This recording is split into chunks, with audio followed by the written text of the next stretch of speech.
রাসূল করিম সাল্লাল্লাহু আলাইহি ওয়াসাল্লামের রহমতের নবী কেমন রহমত? হাদিস শরীফে আছে প্রত্যেকটা নবীকে আল্লাহ রাব্বুল আলামিন দোয়া কবুল করার জন্য এক একটা দোয়া দিয়েছেন।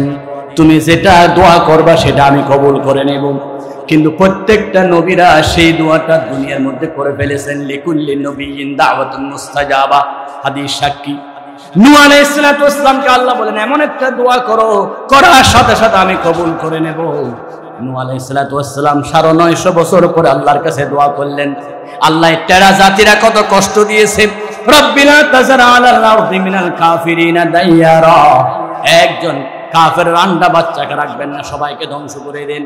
এভাবে করে প্রত্যেক নবীরা তাদেরকেও অনুমতি দেওয়া হয়েছে দোয়া কবুল করব। সব নবীরা দোয়া করে ফেলেছেন। আমার রহমতের নবী সেই দোয়াটা দুনিয়াতে করে নাই। নবীজি বলেছেন আমি রহমতের নবী, আমি রহমতের নবী দোয়াটা কবরে হাসরে করার জন্য রেখে দিয়েছি। কারণ দুনিয়ার বিপদ বড় বিপদ নয়, দুনিয়ার চাইতে কোটি গুণ বিপদ হলো হাসরের ময়দানের বিপদ। আমার উম্মতরা হাসরের ময়দানে যখন সবাই বলবে নাফসি নাফসি নাফসি, আমাকে বাঁচাও আমাকে বাঁচাও, এভাবে যখন কান্না করবে সমস্ত উম্মতরা যাবে আদম নবীর কাছে। বুখারী শরীফে লম্বা হাদিস, আনতাবুনা আবু হুরায়রা রাদিয়াল্লাহু তাআলা হাদিস রাওয়ায়াত করেছেন, আপনি আমাদের পিতা, ছেলের পরীক্ষার ফিসের দরকার হলে, টাকার দরকার হলে বাবার কাছে যাই, আমরা আজকে আপনার কাছে আসছি, হাসরের ময়দানে আমাদেরকে বাঁচান। আদম নবী বলবেন লাস্তু হুনাকুম ওয়ায়াজকুরু খাতিয়াতুহু ইতু নূহান, নূহ নবীর কাছে যাও, তিনি কি করতে পারো দেখো। নূহ নবী বলবেন আজকে আমি কিছু করতে পারবো না। এবার সকল উম্মতরা যাবে মুসা নবীর কাছে, আপনি আল্লাহর সাথে কথা বলতেন, আজকে একটু কথা বলুন আমাদের জন্য, আমরা কি করতে পারি। প্রত্যেক নবীর কাছে যাবেন, সকল নবীরা বলবেন লাস্তু হুনাকুম লাস্তু হুনাকুম, আজকে আমার পক্ষে কোনো কাজ করা সম্ভব হচ্ছে না। আমার বন্ধুগণ, নবী করিম সাল্লাল্লাহু আলাইহি ওয়াসাল্লামকে দেখাইয়া দিবেন ঈসা নবী, ওনার কাছে যাও। আল্লাহ নবীর কাছে যখন যাব, নবীজি সিজদায় পড়ে থাকবেন, আরশ আজিমের ডান পাশে শুধু কাঁদতে থাকবেন রহমতের নবী। আল্লাহ রাব্বুল আলামিন বলেন ওয়াবআসহু মাকামান মাহমুদানিল্লাযী ওয়া'আদতা। কোরআনুল কারীম সূরা বনী ইসরাঈল আল্লাহ বলে আমি আবার নবীকে মাকামে মাহমুদ দেব। সেই মাকামে মাহমুদের নবী সিজদায় পড়ে থাকবেন। আল্লাহ রাব্বুল আলামিন আমার নবীকে বলবেন ইরফা রাসাকা ইয়া মুহাম্মদ সাল তুতা ওয়াশফা তুশফা। হে রাসূল সাল্লাল্লাহু আলাইহি ওয়াসাল্লাম, আপনি মাথা মুবারক তুলুন, মাথা মুবারক তুলে আপনি আল্লাহর কাছে চান, যেটা চান সেটাই আমি আল্লাহ কবুল করে নেব। সুবহানাল্লাহ। নবী আপনি দুনিয়ায় থাকতে সেই দোয়াটা করেন নাই, যে দোয়া করার সাথে সাথে কবুল হয়ে যাবে। আজকে হাসরের ময়দানে সেই দোয়াটা করার জন্য আপনি অপেক্ষা করেছিলেন। রাসূল করিম সাল্লাল্লাহু আলাইহি ওয়াসাল্লাম ওই হাসরের ময়দানে নিজের সন্তানের জন্য দোয়া করবে না, স্ত্রী পরিবারের পরিজনের জন্য দোয়া করবে না। দয়াল নবী সেদিন দোয়া করবে রব্বি হাবলি উম্মতি রব্বি হাবলি উম্মতি। আয় আল্লাহ আমার উম্মতকে বাঁচাও, আমার উম্মত একটা জাহান্নামে গেলে আমি নবী সহ্য করতে পারবো না। আমি রহমতের নবী, রহমতের আশা চাই। হাসরের ময়দানে আমার নবীকে রহমত দিন। আমার নবী বলবেন আমার উম্মতকে রহমত দিয়ে জাহান্নাম থেকে বাঁচাইয়া দাও। রাসূল করিম সাল্লাল্লাহু আলাইহি ওয়াসাল্লাম বলেন, আয়েশা সিদ্দিকা বলেন হাসরের ময়দানে আপনি আপনার উম্মতকে বলে যাবেন। নবীজি বলেন আয়েশা রে কখনো বলবো না, আমি আমার উম্মতের জন্য সুপারিশকারী হব। আয়েশা বললেন আপনার উম্মতরা আপনাকে পাবে কই? রাসূল বললেন এক দৌড়ে জাহান্নামের দরজায়, আরেক দৌড়ে ফুলসিরাতের দরজায়, আরেক দৌড়ে মিজানের ওজন যেখানে দেওয়া হয় সেখানে আমি রাসূল দাঁড়িয়ে থাকবো। আমার কোন উম্মত জাহান্নামে ঢুকে কিনা, আমার কোন উম্মত ফুলসিরাতে পড়ে যায় কিনা, আমার কোন উম্মত ওজনের পাল্লায় হালকা হয়ে জাহান্নামে যায় কিনা, আমি নবী দৌড়তে থাকবো আবার উম্মতকে বাঁচানোর জন্য পাগলের মতো হয়ে যাব। বলুন আল্লাহু আকবার। নবীজি কাঁদতে থাকবেন। কবি বলেন पहाड़ी पड़ जाएंगे जमी पर जलजला होगा मोहम्मद तख्ता पर होगा अदालत पर खुदा होगा। रसूल करीम सल्लल्लाहु अलैहि वसल्लम যখন নাকি হাসরের ময়দানে কানতে কানতে পাগল হয়ে যাবে শুধু উম্মতের চিন্তায়, আল্লাহ রাসূল বলে একটা উম্মত জাহান্নামে যাবে, আমি রাসূলের চোখের পানি বন্ধ হবে না, সবাইকে জাহান্নাম থেকে মুক্ত করার জন্য নবী পাগল হয়ে যাবেন। এর চাইতে রহমতের নবী আর কিছু হতে পারে? রাহমাতুল লিল খালকি মুহদাতুল লাহুম তাশমালুল কুল্লি আলা কদরিল আমাল। আল্লাহু আকবার, আল্লাহু আকবার। রাসূল করিম সাল্লাল্লাহু আলাইহি ওয়াসাল্লাম দুনিয়ার জীবনে যে রহমত দেখালেন, তায়েফের ময়দানে রাসূলকে পাথর মারতে মারতে শেষ করে দিল। জিবরাইল এসে বললেন, হুজুর আল্লাহর কাছে দোয়া করেন, এখনই এই পাহাড়টা তায়েফবাসীর উপর দেওয়া হবে। রহমতের নবী বললেন, আমি যদি বদদোয়া করি, তাদের উপর যদি পাথর দেওয়া হয়, পাহাড় দেওয়া হয়, তারা তো ধ্বংস হয়ে যাবে। তারা যদি বেঁচে থাকে, তাদের নাতি ফুতিরা হলো কলমা পড়বে, কালিমা পড়ে মুসলমান হবে। সেদিন রাসূল করিম সাল্লাল্লাহু আলাইহি ওয়াসাল্লাম বিন্দু পরিমাণ বদদোয়া করে নাই। রহমতের নবী দোয়া করলেন, আল্লাহ আমার উম্মত বুঝে নাই আমি যে রহমতুল লিল আলামিন, আমি তোমার কাছে দোয়া করি আমার উম্মতকে তুমি ধ্বংস করে দিও না, তারা না বুঝে আমাকে পাথর মেরেছে, তুমি আল্লাহ দয়া করে তাদেরকে মাফ করে দাও। বল আল্লাহু আকবার। রহমত কুন নজর बर हाल ज़ारम या रसूल अल्लाह गरीबम बेनवायम हक सारम या रसूल अल्लाह। বলুন সাল্লাল্লাহু। রাসূল করিম সাল্লাল্লাহু আলাইহি ওয়াসাল্লামকে সবচাইতে বেশি কষ্ট দিলেন আব্দুল্লাহ বিন উবাই, মুনাফিকের সর্দার। যার চাইতে বড় মুনাফিক আর কিছু ছিল না। উহুদের ময়দানে 1000 সাহাবী নিয়ে রাসূল যুদ্ধে গেলেন, সেখান থেকে 300 জনকে নিয়ে আসলেন আব্দুল্লাহ বিন উবাই। আব্দুল্লাহ বিন উবাই যখন মারা গেল, ছেলে আব্দুল্লাহ গিয়ে বলেন, ইয়া রাসূলুল্লাহ আপনাকে আমার আব্বা বেশি কষ্ট দিয়েছে, আপনাকে ঘুমাতে দেয় নাই, বসতে দেয় নাই, থাকতে দেয় নাই, সব সময় কষ্ট দিয়েছে। আপনার স্ত্রীর জন্য ভালো একটা বিশাল অভিযোগ দিয়েছে, আপনার চোখের পানি ঝরেছে। আপনি জানেন আমার আব্বা ইন্তেকাল করেছেন, আমার দুইটা আবদার, একটা হলো আপনার জুব্বা দিয়ে আমার আব্বা কাফন দিতে হবে, 2 নাম্বার আমার আব্বার জানাজা আপনাকে পড়াইতে হবে। রাসূল করিম সাল্লাল্লাহু আলাইহি ওয়াসাল্লাম রহমতের নবী সবচাইতে কষ্টদানকারী মুনাফিকের জন্য জুব্বা খুলে দিলেন, যাও তোমার আব্বার জন্য আমার জুব্বা দিলাম, কাফন পরাবে। সুবহানাল্লাহ বলেন।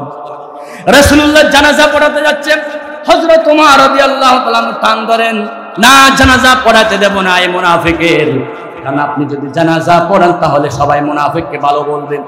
রাসূল জানাজা পড়াতে যায়, ওমর যেতে দেয় না। একবার দুবার এভাবে হতে হতে আল্লাহ রাব্বুল আলামিন কোরআন আয়াত নাযিল করলেন, ওয়ালা তুসাল্লি আলা আহাদিন মিনহুম মাতা আবাদা ওয়ালা তাকুম আলা কবরি। আল্লাহু আকবার বলেন। রাসূল করিম সাল্লাল্লাহু আলাইহি ওয়াসাল্লাম তার জন্য দোয়া করতে চাইলেন। আল্লাহ রাব্বুল আলামিন বলেন, ইস্তাগফির লাহুম আও লা তাস্তাগফির লাহুম ইন তাস্তাগফির লাহুম 70 মাররা। নবীরে আপনি মুনাফিকের জন্য দোয়া করবেন না, আপনি যদি 70 বার দোয়া করেন আমি কবুল করব না। নবীজি রহমতের নবী চোখের পানি ফেলে বললেন, আল্লাহ তো 70 বার করলে দোয়া কবুল করবে না বলেছে, আমি 70 করতে করতে 71 বার করব, এরপরও আমার উম্মতকে মাফ করার জন্য আমি আল্লাহর কাছে দোয়া করতে থাকবো। আল্লাহু আকবার। রাসূল করিম সাল্লাল্লাহু আলাইহি ওয়াসাল্লাম হাত নামান না, ওমর রাদিয়াল্লাহু তাআলা টান ধরলেন। শেষ পর্যন্ত ওমরের কথায় আল্লাহ কোরআন আয়াত নাযিল করলেন, রাসূলের চাইতে বড় ওমর নয়, কিন্তু রহমতের নবীর রহমতের পরিচয় দিতে গিয়ে এত বেশি কান্না করলেন। হাদিস সাক্ষী ইতিহাসের কিতাবে লেখা আছে, আল বিদায়া ওয়ান নিহায়া, ওই কিতাবে লেখা আছে একজন দুজন নয়, হাজার হাজার কাফের মুনাফিক সেদিন নবীর এই রহমতের আচরণ দেখে কালিমা পড়ে মুসলমান হয়ে গেছে। আল্লাহু আকবার, জোরে আল্লাহু আকবার। मंबाए उल्फत बने और मादने शफकत बने, सारे आलम के लिए पैगंबरे रहमत बने। अऊज़ु बिल्लाहि मिनश शैतानिर रजीम, बिस्मिल्लाहिर रहमानिर रहीम। ইন্নাল্লাহা ওয়া মালাইকাতাহু ইউসাল্লুনা আলান নাবী ইয়া আইয়ুহাল্লাযীনা আমানু সাল্লু আলাইহি ওয়া সাল্লিমু তাসলিমা আল্লাহুম্মা সাল্লি সাইয়্যিদিনা মাওলানা মুহাম্মদ ওয়া আলা আলি সাইয়্যিদিনা মাওলানা মুহাম্মদ আল্লাহুম্মা সাল্লি আলা সাইয়্যিদিনা মাওলানা মুহাম্মদ ওয়া আলা আলি সাইয়্যিদিনা মাওলানা বালাগাল আলা বিকামালিহি কাশাফাত তুজা বিজামালিহি হাসানাত জামিউ খুসালিহি সাল্লু আলাইহি ওয়া আলিহি বালাগাল আলা বিকামালিহি কাশাফাত তুজা বিজামালিহি حسنت جميع خصاله صلوا عليه وآله मुझे कुछ मिले न मिले मुहम्मद मिले यानी वो शय जिससे अल्लाह मिले बलागल अला बिकमालिहि कशफत दुजा बिजमालिहि हसनत जमीउ खसालिहि।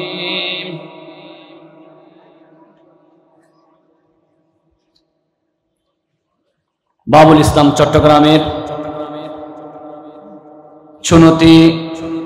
19 দিন ব্যাপী ঐতিহাসিক আন্তর্জাতিক পবিত্র সিরাতুন নবী সাল্লাল্লাহু আলাইহি ওয়াসাল্লাম মাহফিলের আজকের উদ্বোধনী দিবসের এই অনুষ্ঠানের মাননীয় সাহেবে সদর ফজিলাতুল শেখ উস্তাদুল উলামা আশ-শেখ জনাব মাওলানা মুহাম্মদ আইয়ুব সাহেব, সাবেক অধ্যক্ষ গর্জনিয়া ফয়জুল উলুম ফাজিল মাদ্রাসা রাম কক্সবাজার, আজকের এই মাহফিলের মাননীয় বিশেষ মেহমান, বিশেষ সমাজ সেবক, দানবীর, ওলামাদের অত্যন্ত মহাব্বতের মানুষ, মসজিদ মাদ্রাসায় সব সময় প্রসারিত হাতে যিনি দান করেন, এতিম মিসকিন অসহায়দেরকে সহযোগিতা করেন, বনফুল অ্যান্ড কোম্পানির মাননীয় ডাইরেক্টর মহোদয় জনাব আলহাজ মোহাম্মদ আব্দুল শকুর সাহেব আতালাল্লাহু উমরা, আজকের মাহফিলের আমার অত্যন্ত শ্রদ্ধাভাজন মুরব্বী ফজিলাতুল শেখ শামসুল উলামা, যিনি হাজার হাজার আলেমদেরকে মানুষ করেছেন, উস্তাজুল উলামা শাইখুল মুহাদ্দিসিন ওয়াল মুফাসসিরিন ফজিলাতুল শেখ হযরত জনাব মাওলানা কাজী নাসিরউদ্দিন সাহেব আতালাল্লাহু উমরাহু ওয়া বারাকাল্লাহু ফি হায়াতিহি, মাননীয় পরিচালক মহোদয় উস্তাজুল উলামা দক্ষিণ এশিয়ার অন্যতম শ্রেষ্ঠ মাদ্রাসা, যেই মাদ্রাসার দোলা বালি খেয়ে আমরা বড় হয়েছি, ঐতিহাসিক চুনতি হাকিমি আলিয়া মাদ্রাসার মাননীয় অধ্যক্ষ মহোদয় ফজিলাতুল শেখ জনাব মাওলানা ফারুক হোসেন সাহেব আতালাল্লাহু উমরা, ডানে বামে অসংখ্য ওলামায়ে কেরাম উপস্থিত রয়েছেন, মেহমান বৃন্দ উপস্থিত রয়েছেন। সময় অত্যন্ত সংক্ষিপ্ত, সেজন্য আমি সকলের নাম নিতে পারছি না, দুঃখিত। আনজিলুন নাসা মানাজিলাহুম হিসাবে সবাইকে সম্মান দিয়ে যাচ্ছি। বিশেষ করে চুনতি মাদ্রাসার সাবেক অধ্যক্ষ মহোদয় জনাব শেখ মৌলানা মাহমুদুল হক সাহেব, হাজার হাজার আলেমের উস্তাদ হুজুর উপস্থিত আছেন। আমাকে যারা দোয়া দিয়ে বড় হওয়ার সুযোগ করে দিয়েছেন, চুনতি মাদ্রাসার অসংখ্য মুহাদ্দিসিন ইজাম, বিশেষ করে উপাধ্যক্ষ মহোদয়, মুহাদ্দিসিন ইকরামগণ, আমার উস্তাদরা, যাদের নাম নিতে আমার লজ্জা, ভয় এবং হাইবত সবকিছু একসাথে জড়ো হয়ে যায়। আমার উস্তাদদের নাম নিতে খুব ভয়ে আমি প্রকম্পিত হয়ে যাই। সকল আসাতাজা ইকরাম, তুলাবায়ে আযম, চুনতি মাদ্রাসার ডানে বামে সামনে পিছনে আমার অসংখ্য আত্মীয় স্বজন, নানার বাড়ি খালার বাড়ি সব এখানে, আমার নানা মামা, যত আপমর জনসাধারণ রয়েছেন উপস্থিত, সকল মুমিনুন মুত্তাকুন বায়ু বন্ধুগণ, পর্দানসীন পরম শ্রদ্ধেয় আমার মা ও বোনেরা, সবাইকে অন্তরস্থল থেকে রাসূলের শেখানো ভাষায় বলছি, আসসালামু আলাইকুম ওয়া রাহমাতুল্লাহি ওয়া বারাকাতুহু।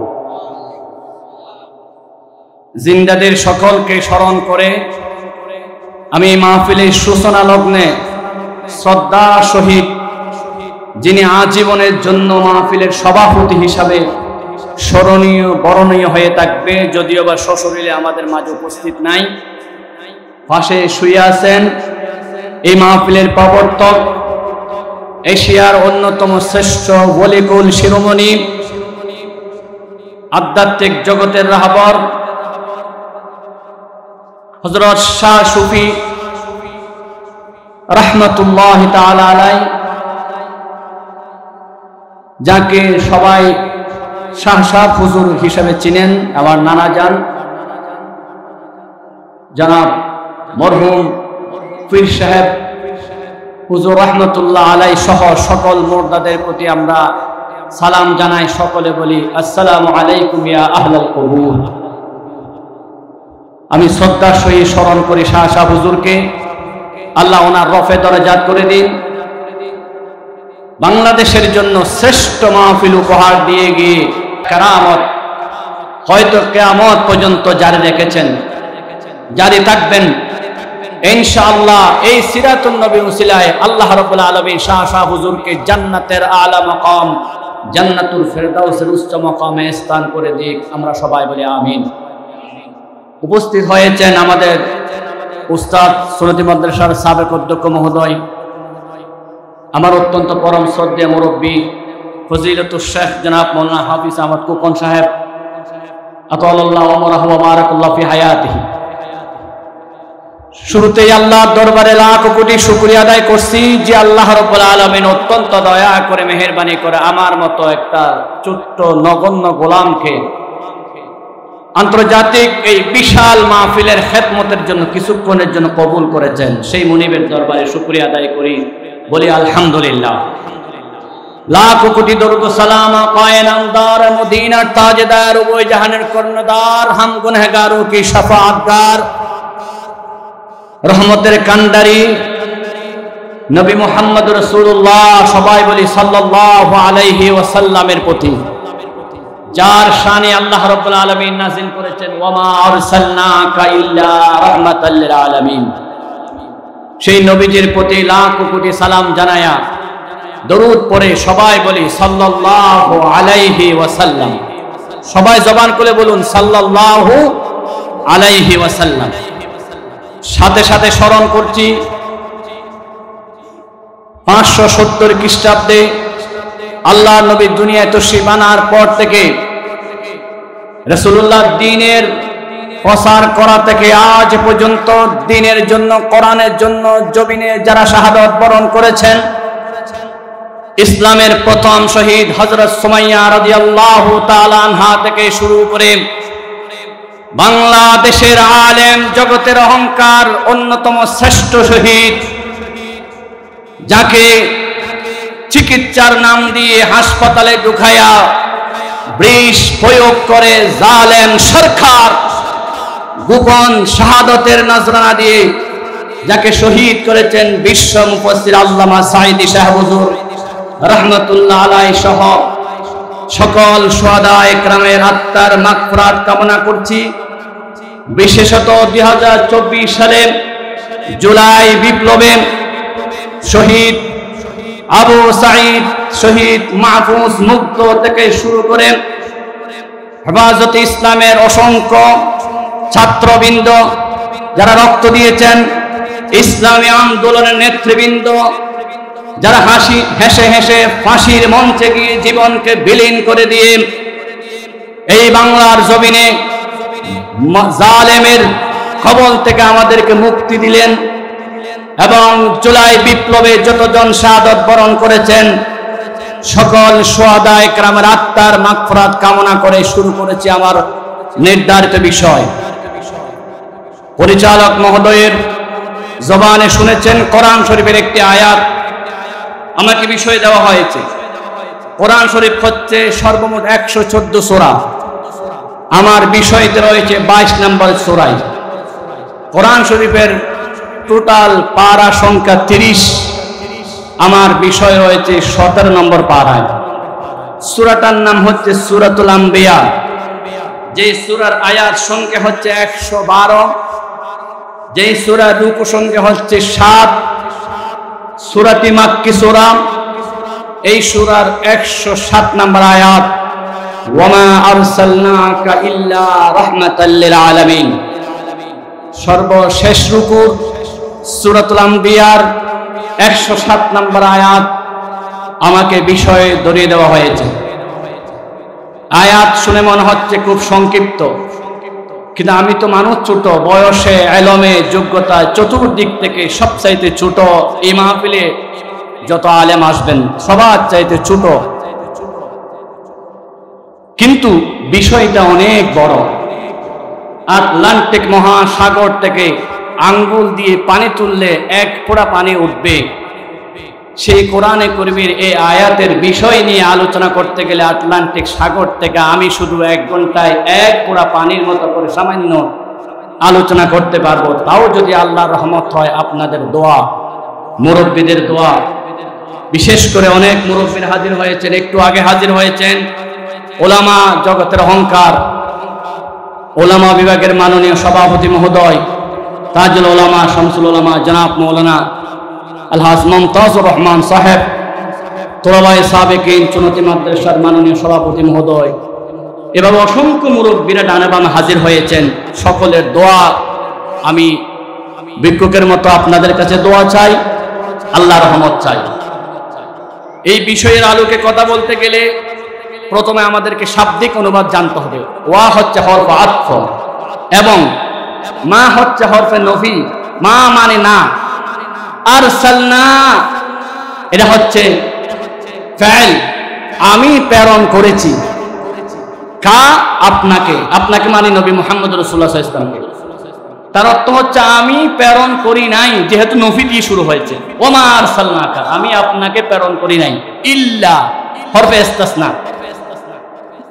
ইল্লা তবে, রাহমাতাল লিল আলামিন, মুস্তাসনা মিনহু, মুস্তাসনা সব দিয়ে আল্লাহ বলতেছেন, হে নবী আমি আপনাকে প্রেরণ করি নাই, তবে আলামিনের জন্য রহমত হিসাবে প্রেরণ করেছি। সুবহানাল্লাহ। এটা হচ্ছে সরল অনুবাদ। এখানে 5টি কালিমা, 5টি কালিমা দিয়ে আল্লাহ আমাদেরকে যে মেসেজটা দিচ্ছেন সেটা হলো হাসর দিয়ে আল্লাহ নির্দিষ্ট করে বোঝাচ্ছেন। গুরুত্বপূর্ণ বাক্যগুলো নফি দিয়ে আল্লাহ ব্যবহার করেন, যেমন কালিমা তাইয়্যিবা লা ইলাহা ইল্লাল্লাহ নফি দিয়ে, বিপদের দোয়া লা হাওলা ওয়ালা কুওয়াতা ইল্লা বিল্লাহ, দোয়া ইউনুস লা ইলাহা ইল্লা আনতা সুবহানাকা, সব নফি দিয়ে। আল্লাহ গুরুত্বপূর্ণ বাক্যগুলো নেগেটিভ দিয়ে শুরু করে পজিটিভের দিকে আনছেন, তার মানে গুরুত্ব বোঝানোর জন্য। আপনি যেমন নতুন বিল্ডিং করতে প্রথমে পুরাতন বিল্ডিং ভেঙে দিতে হবে, নতুন বিল্ডিং করতে হবে। লা দিয়ে, মা দিয়ে আল্লাহ রাব্বুল আলামিন ও হার আলমকে রহমতে আসছে। আল্লাহ রাব্বুল আলামিন আমাদের নবীকে এত বেশি গুরুত্ব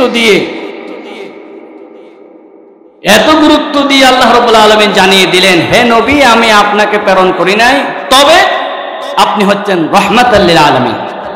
এখানে আল্লাহ লিল আলামিন বলেছেন, বিল আলামিন বলেন।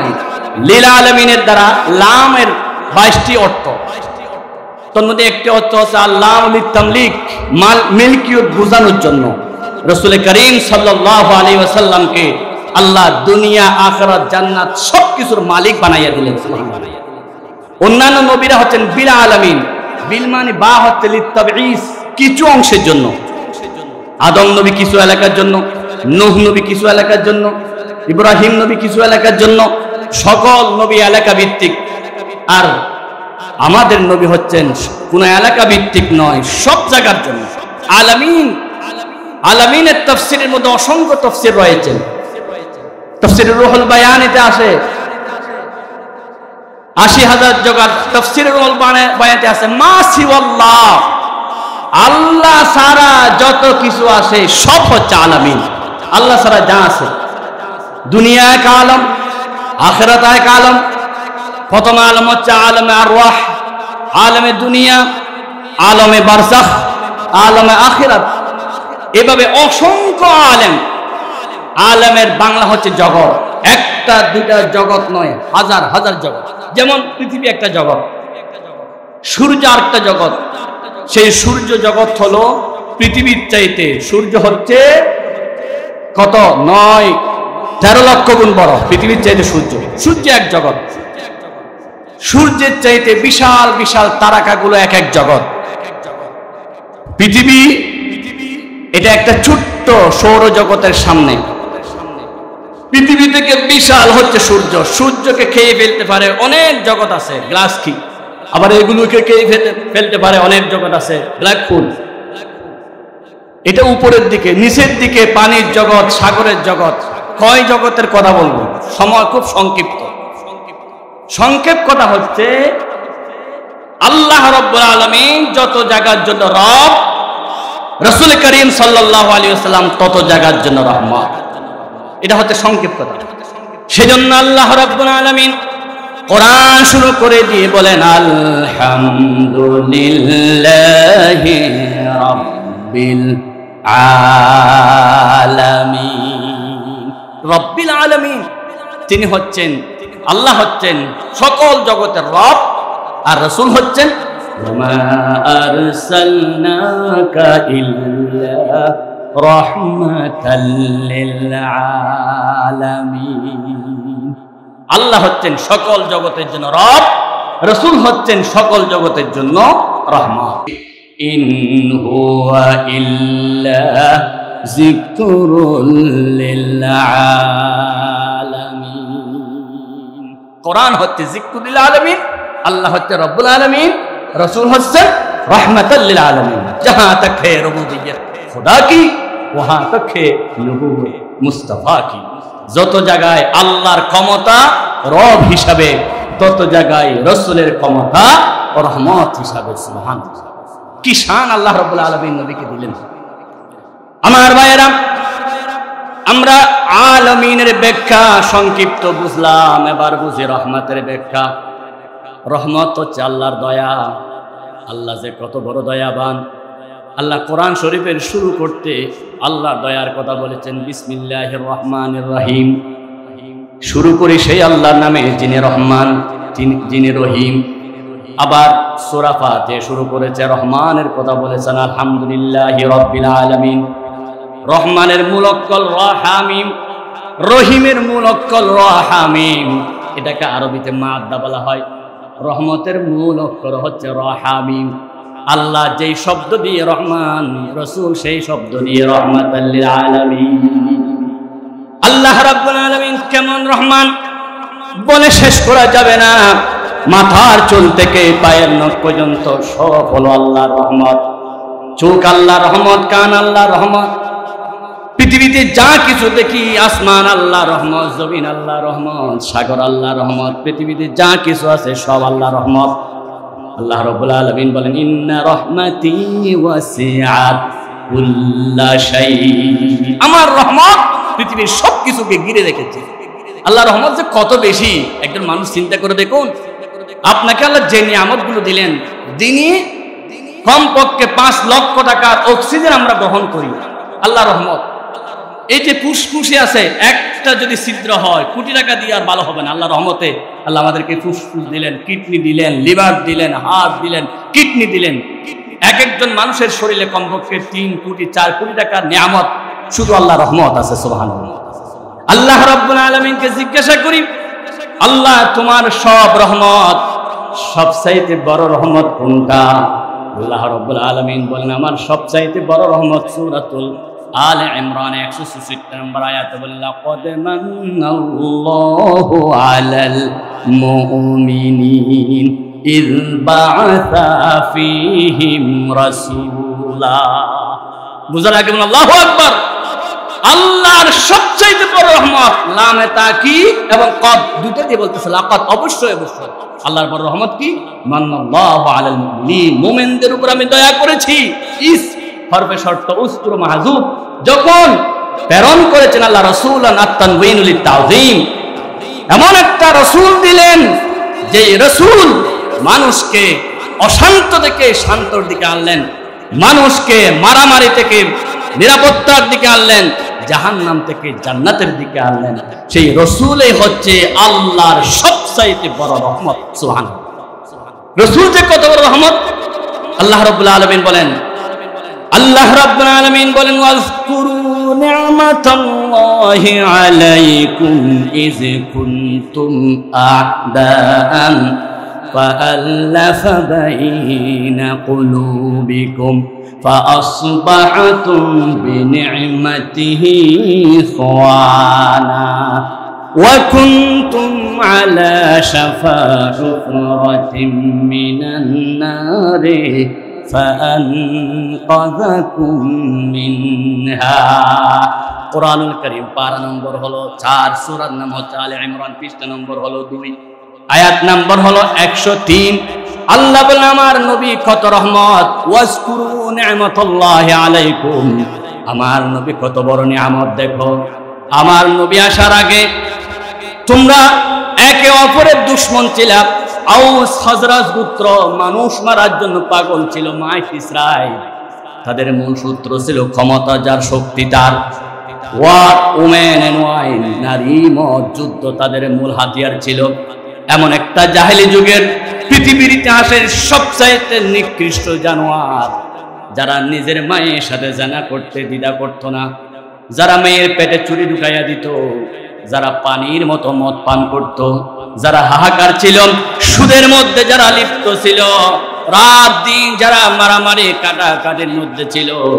আল্লাহ রাব্বুল আলামিন বলেন, ওয়া ইন কানু মিন ক্বাবলু লাফি দালালিন মুবিন। প্রকাশ্য গুমরাহি, প্রকাশ্য মারামারি, প্রকাশ্য খুনাখুনি, প্রকাশ্য সুদ, ঘুষের মধ্যে তোমরা লিপ্ত ছিলা। সেখান থেকে আমার নবী হাত ধরে অশান্ত পৃথিবীতে শান্ত যিনি করলেন, তিনি হচ্ছেন আল্লাহর শ্রেষ্ঠ নিয়ামত। সুবহানাল্লাহ। ওয়া কুনতুম আলা শাফা হুফরাতিন মিনান নার, এটা তো দুনিয়ার অশান্তি। পরকালীন জীবনের জন্য তোমরা জাহান্নামের কিনারে গিয়েছিলা। আলা শাফা হুফরাতিন মিনান নার, জাহান্নামের কিনারায় চলে গিয়েছিলা। আমার নবী এমন নিয়ামত, ফানকাযাকুম মিনহা, সে নবী তোমাদেরকে হাত ধরে জাহান্নাম থেকে বাঁচাইয়া দিলেন। তিনি হচ্ছেন বড় রহমত। সুবহানাল্লাহ। তাহলে দুনিয়ার জীবনে আমরা খুব অশান্তিতে ছিলাম, পরকালীন জীবনে অশান্তিতে থাকতাম। সেটাই হলো অশান্তি থেকে মুক্তি দিলেন আল্লাহ নবীর মাধ্যমে। সেই নবী হলো আমাদের জন্য শ্রেষ্ঠ রহমত। ইমাম তাবারী রাহমাতুল্লাহ আলাইহি তাফসীরে তাবারীর মধ্যে বলেন, ফাম্মা মুমিনুন, মুমিনদের জন্য আল্লাহর রহমত হলো, ফামিনহুম ফাহাদাহুমুল্লাহ, মুমিনদেরকে আল্লাহ রাব্বুল আলামিনের রাসূল হেদায়েত দান করেছেন। রাসূলের মাধ্যমে আমরা হেদায়েত পেয়েছি। এটা হলো মুমিনদের জন্য বড় রহমত। কাফেরদের জন্য বড় রহমত, ওয়াম্মা কাফিরুন ফাকাদ কাফাহুম ফাকাদ কাফা আনহু আজিলুল বালা। আল্লাহ রাব্বুল আলামিন পৃথিবীর ইতিহাসে অন্যান্য নবীদের জন্য যে শাস্তি দিয়েছিলেন, দিনের বেলায় নবীর সাথে বেয়াদবি করেছেন, রাত্রে বানর হয়ে গেছেন। ফাজালনাহা কুনু কিরাদাতান খাসিন, আকাশ থেকে পাথর পড়েছেন। উপস্থিত নগদ শাস্তি দিয়ে আল্লাহ রাব্বুল আলামিন অন্যান্য নবীর উম্মতদেরকে ধ্বংস করে দিলেন। কিন্তু আমার নবী রাহমাতুল লিল আলামিনের উসিলায় রাসূল করিম সাল্লাল্লাহু আলাইহি ওয়াসাল্লাম দোয়া করেছেন বলে, আল্লাহ দুনিয়াতে তো নাফরমানি এত জুলুম অত্যাচার করার কারণে কোন কাফের জালেমকে দুনিয়ায় নগদ শাস্তি দেয় না। এটাই হলো রাহমাতুল লিল আলামিনের রহমত। আল্লাহু আকবার। রাসূল যদি দোয়া না করত, আগের যুগের নবীর উম্মতরা দিনের বেলায় বেয়াদবি করে রাত্রে বানর হয়ে যেত। নবীজি দোয়া না করলে এখনো সেরকম গজব এসে কাফেররা কি হয়ে যেত? বানর, শূকরে পরিণত হয়ে যেত। না হয় যেরকম জুলুম অত্যাচার মানুষের উপর মানুষ করেছে, পৃথিবীর কোন বাঘের উপর সেরকম জুলুম করে নাই। যেরকম জুলুম ফেরাউন, নমরুদ, হামান, সাদ্দাত করেছে, তার চাইতে বড় জুলুম করেছে মিষ্টি মিসেস হাসিনা, ঠিক কিনা? জাতির উপর যেই জুলুম 17 বছর করেছিল, আল্লাহর কসম, নবী যদি রাহমাতুল লিল আলামিন না হতো, এই জানোয়ার জালেম হাসিনার গোষ্ঠীরা বানরে পরিণত হয়ে যেত। আল্লাহ রাসূলুর রহমতের উসিলায় এই জালেমের গোষ্ঠীরা এখনো চেহারা পরিবর্তন হয় নাই, হাত পরিবর্তন হয় নাই, বানর হয় নাই, শূকর হয় নাই, ধ্বংস হয় নাই, ঠিক কিনা বলে? তবে জাতি ক্ষমা করে নাই, দেশে থাকতে পারে নাই, সকল কর্মীকে ফেলে বিদেশে পালিয়ে যেতে হয়েছে, ঠিক কিনা বলে? রহমতের নবীর উসিলায় এখনো তোমরা বেঁচে আছো। না হয় আলেমদের উপরে যে নির্যাতন করা হয়েছে, আয়না করে ঢুকানো হয়েছে, যে সমস্ত মাজলুমরা আয়না করেছিল, তারা মনে করতো জিন্দা কবরস্থানে শুয়ে আছে, হাত পা বেঁধে তাদেরকে খাবার দেওয়া হতো না। দুনিয়ার সকল মানুষ তো আছেই, শুধু যদি একজনের কথা বলি কলিজা নরম হয়ে যা, বিশ্ব মুফাসসির আল্লামা সাঈদী সাহেব। কি অপরাধ ছিল তার? একমাত্র অপরাধ আল্লাহর কোরআনের কথা বলেছে, ঠিক কিনা? একমাত্র অপরাধ দ্বীনের কথা বলেছে, ইসলামের কথা বলে হাজার হাজার কাফেরকে মুসলমান করেছে, অসংখ্য বেনামাজিকে নামাজি বানিয়েছে, মদদিকে মদ ছাড়া করেছে। এই অপরাধে 1 বছর 2 বছর নয়, দীর্ঘ 13টি বছর কারাগারে বন্দী করে গেছে। পৃথিবীর ইতিহাসে প্রত্যেক ফাঁসির আসামি ফাঁসির মঞ্চে নিয়ে যাওয়ার আগেই আত্মীয় স্বজনের সাথে দেখা করতে দে। তুমি তোমার আত্মীয় স্বজনের সাথে শেষ কথা বলে নাও, 5 মিনিট 10 মিনিট আধা ঘন্টা কথা বলার সুযোগ দে। বিশ্বের একমাত্র মাজলুম যাকে দুনিয়া থেকে বিদায় করার 1 সেকেন্ড আগে পর্যন্ত আত্মীয় স্বজনের সাথে দেখা করতে দেয় না, ঠিক কিনা? তাকে 5 মিনিট আগেও জানিয়ে দেওয়া হয় নাই তোমার জীবনের শেষ সময়। অথচ যত ফাঁসির মঞ্চে আসামি নিয়ে গেছেন, সে খুনি হোক, মারাত্মক অপরাধী হোক, শেষ বিদায়, শেষ ইচ্ছা পূরণ করার সুযোগ তাকে দেওয়া হয়েছে। তোমার 12টা 1 মিনিটে ফাঁসি হবে, তোমার শেষ ইচ্ছাটা কি বলো, সুযোগ দেওয়া হয়েছে। কিন্তু একজন মজলুমকে শেষ সুযোগটা দেওয়া হয় নাই। তিনি হচ্ছেন বিশ্ব মুফাসসির আল্লামা সাঈদী সাহেব। উনাকে যখন নাকি কারাগারে বলা হচ্ছে আপনি রেডি হয়ে যান, আপনাকে হাসপাতালে নিয়ে যাওয়া হবে, কেন? বলে আপনি বেশি অসুস্থ। উনি বলে আমি তো জানি না। বলে আপনার হার্ট রিং করাইতে হবে, কেন? বলে আমি তো জানি না। কিচ্ছু উনি জানে না। উনাকে সুন্দর করে যখন নিয়ে আসলেন, আসার সময় যে হাসিটা উনি দিলেন, বাংলাদেশের মানুষ নয়, পৃথিবীর কোরআন প্রেমিক লাখ কোটি মানুষ আজীবন শ্রদ্ধার সহিত সেই হাসিটা স্মরণ রাখবে, ঠিক কিনা?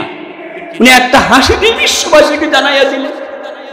বিশ্বকবি আল্লামা ইকবাল রহমতুল্লাহ আলাইহি সে কথা, ইমানদারের নিশানাটি বলতেছি ভাই, তোদের তোরে মৃত্যুকালে হাস্য মুখে মরণকে যে বরণ করে। তিনি অবশ্য উর্দুতে বলেছেন, নিশানে মুর্দা মুমিন বা তুবুয়ম চুমুর গায়াত তাবাসসুম বরলবে উস্ত। শেষ মুহূর্তে একটা হাসি দিলেন। হাসি দেওয়ার পরে পুলিশ ভাইদেরকে বললেন, তোমরা কি নামাজ পড়েছো? রাসূলুল্লাহর সেই সুন্নাত, আল্লাহর নবীর জীবনের শেষ কথা ছিল আসসালাত আসসালাত। বিশ্ব মুফাসসির আল্লামা সাঈদী সাহেবের শেষ কথা, তোমরা কি নামাজ পড়েছো? কি সুন্নত মিলে গেল। ওনাকে যখন ইনজেকশন মারা হচ্ছে, যে ডাক্তারকে আনা হয়েছিল মোস্তফা জামান, সে সেই ডাক্তার ছিল কুখ্যাত ডাকাত শাহবাগী সন্ত্রাসী, ঠিক কিনা? ডাক্তার নামে কলঙ্ক। ওনাকে ইনজেকশন পুশ করার সময় সবাইকে বের করে দিলেন, নার্স ডাক্তার সবাই বের হয়ে যাও, এটা আমি নিজে চিকিৎসা করি। একটা নার্সের মেয়ে দূর থেকে শুনলেন, সাথে সাথে তিনি চিৎকার করে বললেন। ইনজেকশন দেওয়ার সাথে সাথে আল্লামা সাইদি সাহেব আল্লাহু আকবার বলে একটা ডাক দিলেন, চিরতরে তাকে দুনিয়া থেকে বিদায় করে দেওয়া হলো। একজন ফাঁসির আসামিকেও সুযোগ দেওয়া হয় শেষ ইচ্ছা পূরণ করার জন্য, তাকে সেই সুযোগ দেওয়া হলো না। সবচাইতে বড় কঠিন বিষয়, তার লাশকে নিয়ে কত তাল বাহানা, মানুষকে সুন্দরভাবে জানাজা পর্যন্ত করতে দেওয়া হয় নাই, ঠিক কিনা বলেন? আমরা আজকে জানিয়ে দিতে চাই, আল্লাহর কসম, আল্লাহর নবী যদি রাহমাতুল আলামিন হয়ে দোয়া না করতেন, তাহলে সেদিন যারা আল্লামা সাঈদীর সাথে এই কাজ করেছেন, অবশ্যই আল্লাহ সবাইকে বানর এবং শূকরে পরিণত করে দিতেন। কারণ তিনি ছিলেন কোটি কোটি মানুষের কলিজার টুকরা, নয়ন মন, ঠিক কিনা? রাসূলুল্লাহ রহমতের দোয়ার উসিলায় তোমরা সেদিন পার পেয়েছ। কিন্তু এক বছর যেতে না যেতে তোমরা আল্লামা সাঈদীকে দেশ থেকে বিদায় করে দিয়েছ। আর যারাই ষড়যন্ত্রের সাথে শরীক ছিল, একজনও দেশে থাকতে পারে নাই। আমরা এই দেশে তাদেরকে আসতে দেব না, দেব না, দেব না। যারা আল্লামা সাঈদীর জানাজা পড়তে দেয় নাই, তাদের জানাজা বাংলাদেশে হবে না, হবে না, হবে না। তারা কে একমত আছেন? হাত আল্লাহকে দেখান। আমার বন্ধুগণ, রাসূলুল্লাহ রাহমাতুল্লিল আলামিনের দোয়ার উসিলায় আজকে তারা মুক্তি পেয়েছে। আল্লাহ রাব্বুল আলামিন বলেন, ওয়া মা আরসালনাকা ইল্লা রাহমাতাল লিল আলামিন। I have sent you as a mercy. হ্যাঁ রাসূল, আমি আপনাকে বিশ্ববাসীর জন্য রহমত করে পাঠিয়েছি। রাসূলুল্লাহ রহমত ছিল শিশুদের জন্য, রাসূলুল্লাহ রহমত ছিল নারীদের জন্য, রাসূলুল্লাহ রহমত ছিল যুবকদের জন্য, রাসূলুল্লাহ রহমত ছিল রাজনীতিবিদদের জন্য, রাসূলুল্লাহ রহমতের নবী ছিলেন সমস্ত সমরবিদদের জন্য, রাসূলুল্লাহ রহমতের নবী ছিলেন অর্থবিদের জন্য, রাসূলুল্লাহ রহমতের নবী ছিলেন যোদ্ধাদের জন্য, রাসূলুল্লাহ রহমতের নবী ছিলেন পৃথিবীর সমস্ত স্বামীদের জন্য, রাসূলুল্লাহ রহমত ছিলেন পৃথিবীর সকল নারীদের জন্য, রাসূলুল্লাহ রহমতের নবী ছিলেন পৃথিবীর সর্বস্তরের মানুষের জন্য। একজন ব্যক্তি বলতে পারবে না রাসূল আমার ব্যাপারে কোনো বক্তব্য দেয় নাই। শিশুদের ব্যাপারে আমার নবী কেমন রাহমাতুল লিল আলামিন ছিলেন। আল্লাহ নবী মাররা আলা সিবিয়ারিন ফাসাল্লামা আলাইহিম, রাসূলুল্লাহ কোন শিশুদের পাশ দিয়ে গেলে আগে সালাম দিতেন। এটা হচ্ছে রাসূলুল্লাহর রহমত।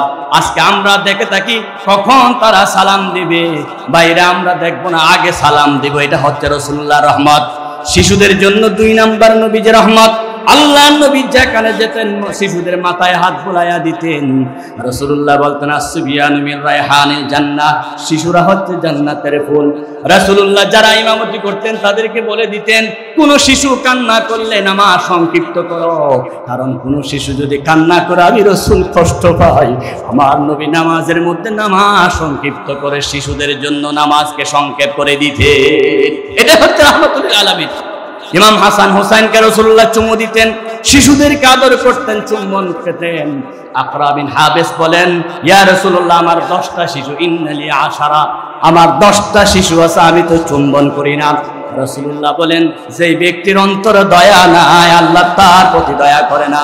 যারা শিশুদেরকে আদর করে চুম্বন করে আল্লাহ তাদের উপর খাস রহমত নাজিল করে। সুবহানাল্লাহ। রাসূলুল্লাহ যুবকদের জন্য রহমত ছিলেন।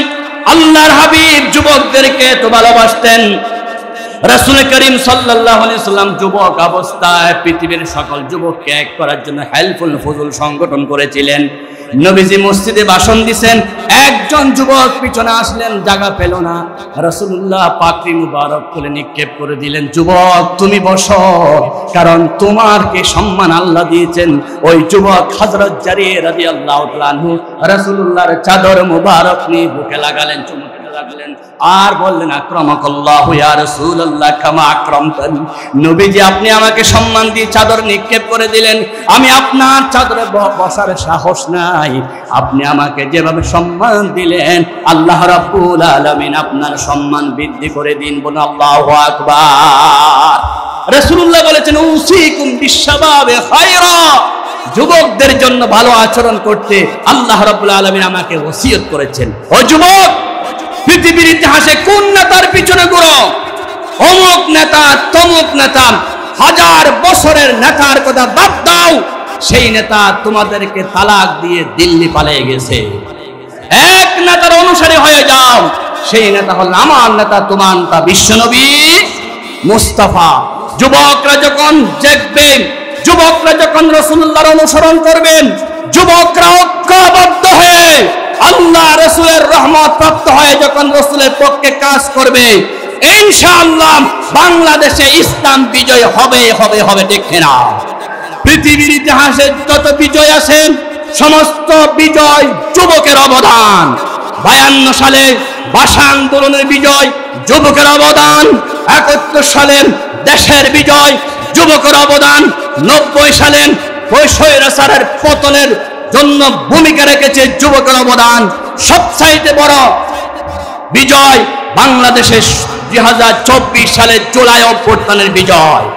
সেই বিজয়ে যদি যুবকরা ঐক্যবদ্ধ না হতেন, আবু সাঈদ যদি রক্ত না দিতেন, সেই যুবকরা যদি মাহফুজের অনুসারী হয়েন, বাংলার জমিনে যদি জালেমের বিরুদ্ধে রক্ত দিয়ে মাঠে ময়দানে হযরত হাব্বাব এবং হুবাইবের ভূমিকা না রাখতেন, সেই যুবকরা যদি বাংলাদেশে বদরের ভূমিকা পালন না করতেন, সেই যুবকরা যদি জুলাই বিপ্লবে উহুদের ভূমিকা পালন না করত, আল্লাহর কসম স্বাধীনভাবে বাংলাদেশে কথা বলা যেত না, যেত না, যেত না, ঠিক না?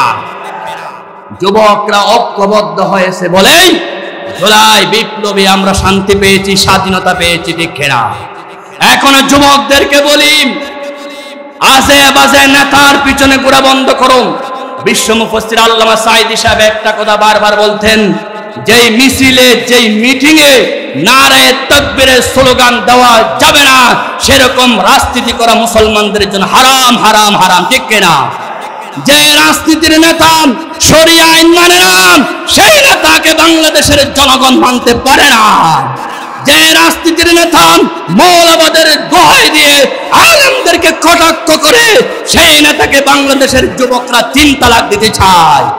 আমরা জানি ব্যক্তির চাইতে দল বড়, দলের চাইতে দেশ বড়, দেশের চাইতে ইসলাম বড়। যারা শরিয়া আইন মানে না, বাংলাদেশের যুবকরা তাদেরকে মানতে পারে না, পারে না, পারে না। শরিয়া আইন না মানা মানে কোরআন না মানা, শরিয়া আইন না মানা মানে হাদিস না মানা, শরিয়া আইন না মানা মানে আল্লাহর বিধান না মানা, শরিয়া আইন না মানা মানে তোমার মা বাবার বিবাহটা শুদ্ধ হয় নাই। তোমার মা বাবার বিবাহ হয়েছে শরিয়া আইন দিয়ে, তোমার সবকিছু হয়েছে শরিয়া আইন দিয়ে। তুমি যখন শরিয়া আইনের বিরোধিতা করো, আল্লাহ বলেন ওয়ামাল্লাম ইয়াহকুম বিমা আনজালাল্লাহ ফাউলাইকা হুমুল কাফিরুন ওয়ামাল্লাম ইয়াহকুম বিমা আনজালাল্লাহ ফাউলাইকা হুমুল যালিমুন ওয়ামাল্লাম ইয়াহকুম বিমা আনজালাল্লাহ ফাউলাইকা হুমুল ফাসিকুন।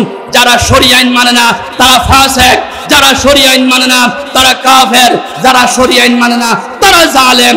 সুতরাং বাংলাদেশের কোন যুবক জালেমের পক্ষে থাকতে পারে না, পারে না, পারে না, ঠিক কিনা? আমরা 2024 সালে জুলাই মাসে জালেমকে 1 তালাক, 2 তালাক, 3 তালাক দিয়েছি।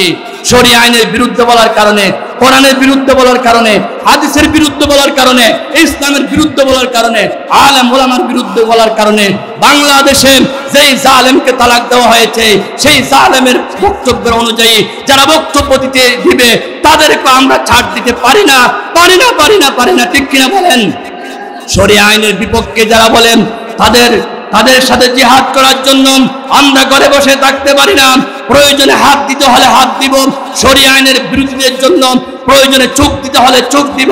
শরিয়া আইনের বিরোধিতা যারা করে তাদের বিরুদ্ধে জিহাদ করতে গিয়ে প্রয়োজনে পা দেব, অঙ্গ দেব, জীবন দেব, রক্ত দেব, শহীদ হয়ে যাব।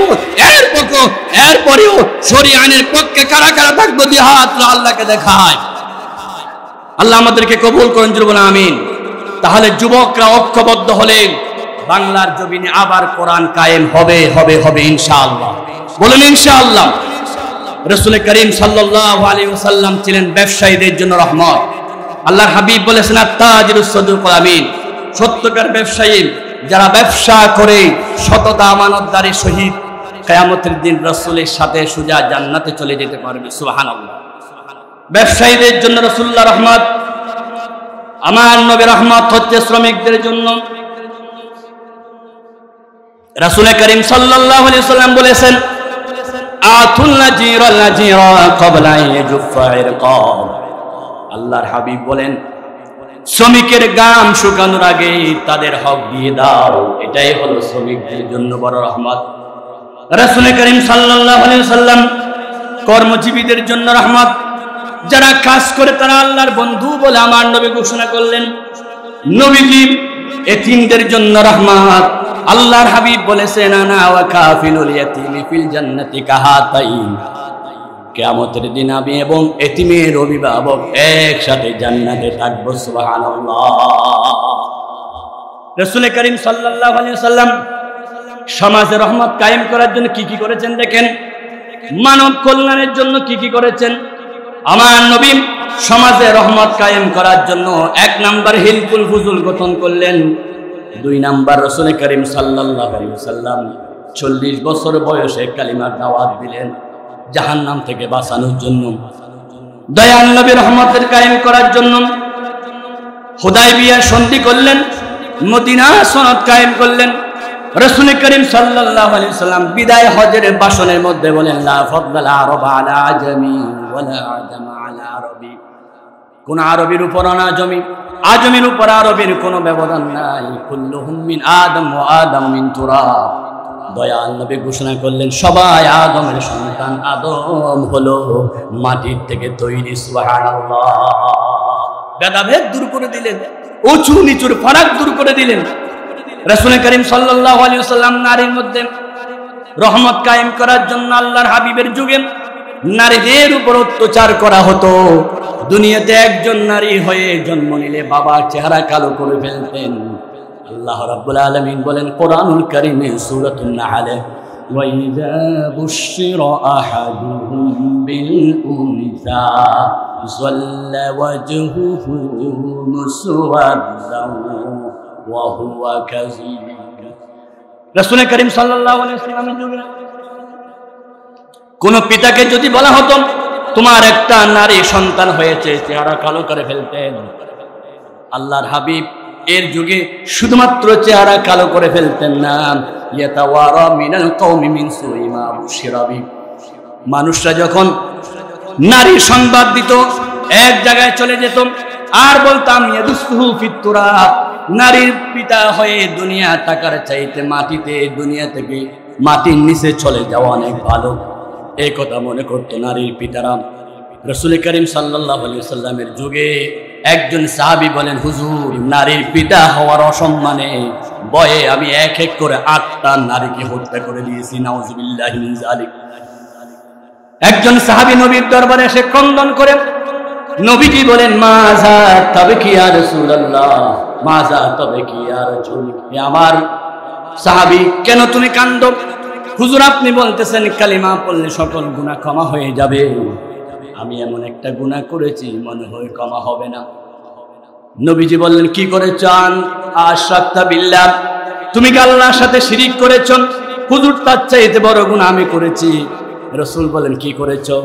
হুজুর আমি বাহিরে ছিলাম, আমার স্ত্রীর একটা মেয়ে সন্তান হয়েছে, আমাকে প্রথম বলেছিল সন্তান হবে, আমি বলেছিলাম সন্তানটা যদি ছেলে হয় রেখে দিবা, মেয়ে হলো হত্যা করে দিবা, কিন্তু মা হিসেবে হত্যা করতে পারে নাই। কারণ পৃথিবীতে সবচাইতে আল্লাহর পরে নবীর পরে মুহাব্বতের দন হলো মা জননী, সন্তানের জন্য হত্যা করে নাই। কিছুদিন পরে আমি আসলাম, মেয়েটাকে দেখে মন খারাপ হয়ে গেল। আমি স্ত্রীকে জিজ্ঞাসা করলাম মেয়েটা কার? আমার স্ত্রী আমার মেয়েটাকে বাঁচানোর জন্য মিথ্যা কথা বললেন, বলে মেয়েটা পালক মেয়ে। আমি আদর করতে লাগলাম, যেহেতু আমার মেয়ে নয়, এমন ভাবে আমার সাথে আমার মেয়ের সাথে মোহাব্বত আর ভালোবাসা হয়ে গেল। আমি ভালোবাসায় পাগল হয়ে গেলাম, কারণ বাবারা জানে মেয়েরা হচ্ছে সবচেয়ে বড় আদরের মহাব্বতের সন্তান। বাহির থেকে আসলে মেয়েরা আগে জুতা রেডি করে দেয়, সব কিছু রেডি করে দেয়। যার ঘরে মেয়ে নাই হয়তো সে বুঝবে না। রাসূল করিম সাল্লাল্লাহু আলাইহি ওয়াসাল্লাম বাহিরে যেত, মেয়ে ফাতেমার সাথে দেখা করতেন, বাহির থেকে আসতো, রাসূলুল্লাহ আগে মেয়ে ফাতেমার সাথে দেখা করতেন। নবীজি এত বেশি ভালোবাসতেন, নবীজিকে বলা হলো আমি আমার মেয়ের সাথে সম্পর্ক বেশি হয়ে গেল। এমন সময় আমার স্ত্রী বলে দিল, যাকে বেশি মহব্বত করে সে তোমার মেয়ে। বলতে দেরি আছে, আমি বললাম সাজিয়ে দাও। আমার মেয়েটাকে আমি জঙ্গলে নিয়ে গেলাম। আমার মেয়ে বলতেছে, আব্বু এত দূরে কেন যাও? আমি মাটি গর্ত খনন করতে লাগলাম। আদরের মেয়ে আমার গামগুলো মুছে দিচ্ছে, আমার কপালের ধুলাবালিগুলো মুছে দিয়ে বলতেছে, আব্বু তোমার কষ্ট হয়, তুমি কেন এই কাজ করো? আমি মুছতেছি, আমার মেয়ে মুছতেছে, কিন্তু আমার অন্তর দয়া হচ্ছে না, কারণ মেয়ের বাবা হয়ে সমাজে আমাকে লজ্জিত হতে হবে। আমি গর্ত খনন করার পরে এক সিনা পরিমাণ খনন করলাম। আমার মেয়ের হাত পা যখন বাঁধতেছি, মেয়ে বলতেছে, আব্বু আমাকে মারো না, তোমার কাছে জীবনটা ভিক্ষে চাই। এই কথা বলতো, আমার দয়া আসতেছে না। আমি আমার মেয়ের হাত পা বেঁধে গর্তের মধ্যে ফেলে দিলাম। মেয়ে চিৎকার করে বলতেছে, আব্বু মেয়ের বাবা বলে তোমাকে করবো না, বিদেশে গিয়ে আমি ভিক্ষা করে খাবো, আমার জীবনটা ভিক্ষা দাও। আমার অন্তর দয়া হলো না। শেষ পর্যন্ত আমি আমার মেয়েটাকে হাত পা বেঁধে ওই মাটি ভিতর ঢুকাইয়া বিশাল পাথর দিয়ে আমার মেয়েটাকে আমি শেষ করে দিয়েছি। সিনার উপরে যখন পাথর মারি, ফিনকি মেরে রক্ত বের হয়ে যায়, আমার চেহারা রক্তে লালে লাল হয়ে যায়। আমার মেয়ে এখনো আব্বু আব্বু বলে মনে চিৎকার করতেছে। আমি আরেকটা পাথর মেরে চিরদিনের মতো আমার মেয়েকে শেষ করে দিলাম। আমার মেয়ের প্রতি আমার দয়া হলো না। নবীজি কথাগুলো শুনতেছেন, অঝর নয়নে চোখ দিয়ে পানি পড়তেছেন। আল্লাহর হাবিব বলেন, কেমনে মানুষ হয়ে নিজের পিতা হয়ে সন্তানকে হত্যা করে? ইয়া রাসূলুল্লাহ, আমার গুনাহ কি ক্ষমা হবে? আল্লাহ রাব্বুল আলামিন কোরআনে কারীমের আয়াত নাযিল করলেন, ওয়া ইযাল মাউউদাতু সুইলাত বিআইহি যামবিন কুতিলাত। কোন অপরাধে মেয়েদেরকে হত্যা করা হয়েছে? রাসূল করিম সাল্লাল্লাহু আলাইহি ওয়াসাল্লাম কাঁদতেছেন। আল্লাহ নবী ঘোষণা দিলেন, তোমরা অশান্ত পৃথিবীতে ছিলা, জাহেলি যুগে ছিলাম, এতদিন পর্যন্ত নারী হত্যা করেছ, আজকে থেকে ঘোষণা করে দিলাম, নারী হত্যা তো দূরের কথা, মেয়েদের পিতাদেরকে গালি দেওয়া যাবে না, যেহেতু আমি রাসূল মুহাম্মদ রাসূলুল্লাহ সাল্লাল্লাহু আলাইহি ওয়াসাল্লাম নারীর পিতা। সুবহানাল্লাহ। লা তুকরিহু আবুল বানাত ফাইন্নী আবুল বানাত। রাসূল করিম সাল্লাল্লাহু আলাইহি ওয়াসাল্লাম নারীদের জন্য কি রহমত! আল্লাহ নবীর প্রত্যেকটা বিষয়ের জন্য রহমত। রাসূল করিম সাল্লাল্লাহু আলাইহি ওয়াসাল্লাম যেভাবে খানা খেয়েছেন, এই খানাগুলো খেলে উম্মতের জন্য রহমত। রাসূল করিম সাল্লাল্লাহু আলাইহি ওয়াসাল্লাম খানার বিবরণ শুনে আপনারা আশ্চর্য হয়ে যাবেন। রাসূল করিম সাল্লাল্লাহু আলাইহি ওয়াসাল্লাম কিভাবে উম্মতের জন্য রহমত কায়েম করলেন দেখেন।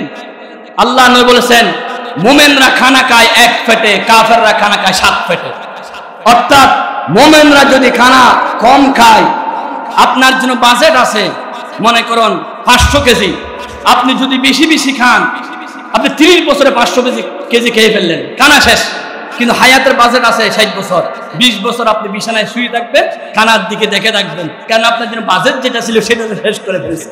সেজন্য রাসূল করিম সাল্লাল্লাহু আলাইহি ওয়াসাল্লাম খানার ব্যাপারে রহমতের নবী বলেছেন, 1 নম্বর কম খাও, পেটকে 3 ভাগ করো, 1 ভাগ খানা, আরেক ভাগ পানি, আরেক ভাগ খালি রাখো। রাসূল করিম সাল্লাল্লাহু আলাইহি ওয়াসাল্লাম মদিনাতে ডাক্তার পাঠালেন, ডাক্তাররা কোন রোগী পাচ্ছে না। আবার জিজ্ঞাসা করা হলো, কেন রোগী নাই? প্রমাণ দিলেন, রাসূলের সুন্নাত অনুযায়ী আমরা খিদা লাগার আগে খানা খাই না এবং খিদা থাকতে খানা শেষ করি। একটা কাজ পালন করার কারণে আমাদের শরীরে অসুখ হয় না। সুবহানাল্লাহ। ডাক্তাররা গবেষণা করেছেন, এক জার্মানির হাসপাতালের গেটে লেখা আছে, রোজা রাখো স্বাস্থ্যবান হবে, রোজা রাখলে তোমার কোনো অসুখ হবে না, সবসময় সুস্থ থাকতে পারবে। ইতালির বিশ্ববিখ্যাত শিল্পী মাইকেল অ্যাঙ্গেলো, তিনি 90 বছর বয়স ছিলেন। 90 বছরে তার কোনো শরীরে রোগ ছিল না। তাকে গবেষকরা ডাক্তাররা জিজ্ঞাসা করলো, তুমি কি কাজ করো, তোমার শরীরে রোগ নাই কেন? বলে, আমি 2টা কাজ করি, একটা হচ্ছে প্রতি বছরে 1 মাস রোজা রাখি, প্রতি মাসে 1 সপ্তাহ রোজা রাখি। এই 2টা কারণে আল্লাহ রাব্বুল আলামিন 90 বছরেও আমার শরীর সুস্থ রেখেছেন। অথচ ১৫০০ বছর আগে রাসূলুল্লাহ সাল্লাল্লাহু আলাইহি ওয়াসাল্লাম যা বলেছেন, আজকে ইহুদি খ্রিস্টানরা ঈমান আনতেছে না, কিন্তু রাসূলের সুন্নাত তারা অক্ষর অক্ষর পালন করে। অক্সফোর্ড বিশ্ববিদ্যালয় রাসূলুল্লাহ সুন্নাত মতে তারা রাতের ৭টা বাজে খানা শেষ করে দেয়। ডাক্তাররা বলেছেন যারা খুব রাতে আগ্রহে খানা খেয়ে ফেলে, খানা খাওয়ার পরে 2 ঘন্টা 3 ঘন্টা যদি কাজ করে, ওই খানায় শরীরের পছন্দ ধরে না।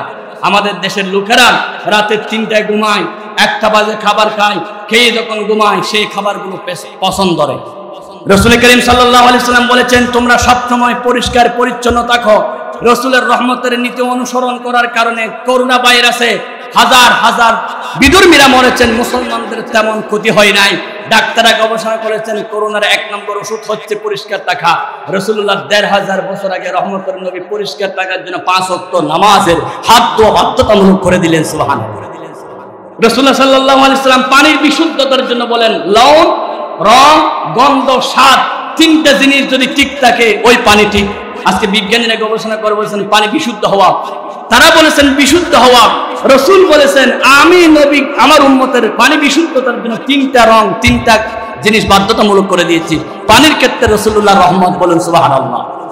রাসূলুল্লাহ সাল্লাল্লাহু আলাইহি ওয়াসাল্লামের রহমত আজকে বিজ্ঞানীরা গবেষণা করেছেন মানুষ যে পায়ের নিচে গোড়ালির নিচে কাপড় পরে, আল্লাহর হাবিব ১৫০০ বছর আগে বললেন মা আসফালা মিনাল কাবাইনি মিনাল ইজার ফিন্নার, যারা গোড়ালির নিচে কাপড় পরে সরাসরি তারা জাহান্নামী। বিজ্ঞানীরা গবেষণা করছেন রাসূলুল্লাহর রহমতের একটা সুন্নত নিয়ে। কেন? তার কারণ হচ্ছে 2টা।